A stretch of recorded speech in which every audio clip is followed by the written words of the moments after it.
नमस्कार दोस्तों।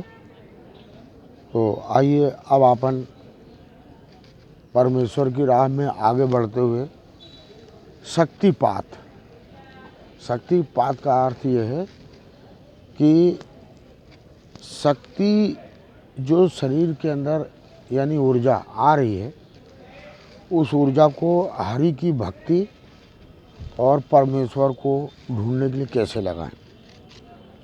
तो इसमें सबसे बड़ी बात यह है दोस्तों कि इस मायावी संसार में जब हम आगे चलते हैं तो मैंने आप लोग को बताया था कि हमारी शरीर में दो प्रकार की शक्ति निहित है, एक अच्छी एक बुरी।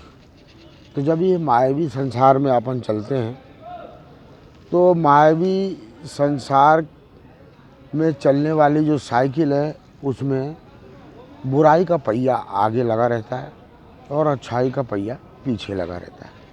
उसका कारण यह है कि इस संसार में जब तक हम हरि को नहीं ढूंढते हैं तो बुराई वाला पहिया हमेशा आगे रहता है और वो अपने ही माया में लिप्त सिर्फ अपने निजी स्वार्थों में ही जो भगवान के या परमेश्वर के द्वारा शक्तियाँ दी गई हैं उसका सदुपयोग सिर्फ अपने निजी स्वार्थों में करता रहता है। लेकिन आप जैसे ही अपने निजी स्वार्थ से हटकर निष्काम होकर परमेश्वर के रास्ते पर आप चलेंगे तो जायज़ है आपको सच्चाई अच्छाई का पहिया आगे करना पड़ेगा। तो बुराई के पहिए को आप जब पीछे करते हैं, यानी कि जैसे ही आप हरि का नाम निष्काम रूप से लेने के लिए बैठेंगे या उनके रास्ते पर चलेंगे तो जो बुराई वाला पहिया है जो आगे था अब तक, आपने उसको पीछे कर दिया तो तुरंत आपके सामने आके खड़ा हो जाएगा। आप प्रभु का नाम ले रहे हैं, स्मरण कर रहे हैं, ध्यान में हैं, तो आपके मन मस्तिष्क और ब्रह्मांड पर छा जाएगा और वो आपको कंप्रेस करेगा। बार बार आपको गंदी भद्दी चीज़ें और निजी स्वार्थ ये सब चीज़ें आपको दृश्य करवाएगा, ताकि वो पूरा प्रयास करता है कि मैं तो अगला पहिया था, इसने मुझे पीछे ढकेलने की कोशिश कर रहा है। तो उसको ये चीज़ नापसंद होती है कि मैं अभी तक आगे आगे चल रहा था, अब ये मुझे पीछे पहिए में लगा दिया है। अब ये कोशिश कर रहा है कि ये परमेश्वर की राह में चले। तो इस तरीके से बुराई बार बार आप ध्यान कर रहे हो, तपस्या में लीन हो, जैसे भी है तो आएगा। तो आपको उसके साथ लड़ना भिड़ना नहीं है, सिर्फ प्रेम से जैसे ही आए उसको उस समय आप अपने ध्यान में रहते हुए ही हरि के नाम को स्मरण करते हुए ही 2 मिनट के लिए विराम देके उस बुराई से आप बात करें जो आपके सामने आई है। दृश्य रूप में आप उसको बोलें कि भाई देखो, अब मैं भी परमेश्वर की राह में चलना चाहता हूँ, मैं चाहता हूँ आप मेरा सपोर्ट करो, आप आ गए हो, आपका वेलकम है, आप बैठें।